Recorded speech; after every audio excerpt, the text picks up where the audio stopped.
Hey everyone!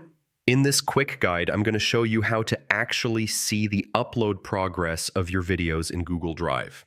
A lot of people miss where this is hidden, so yeah, let's walk through it. First, go ahead and upload your video. You can drag it straight into Drive or tap the New button and choose File Upload. Either way works. Now, the moment your upload starts, Google Drive creates a little status box in the bottom right corner. If you don't see it, don't worry. It's probably minimized. Just click the small arrow or the tiny uploads icon to expand it. Once it's expanded, you'll see your upload progress as a percentage, plus the file size and an estimated time remaining. If you're uploading multiple videos, they'll all show up in a stack here so you can keep track of everything at once. And if you're on your phone, the Drive app works a little differently.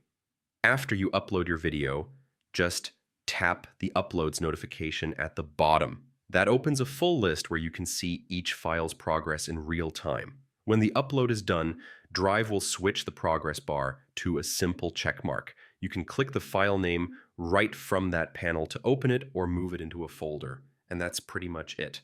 Now you know exactly where to look to track your Google Drive video uploads, whether you're on desktop or mobile. Thanks for watching. And feel free to check out the next guide if you want more quick tips.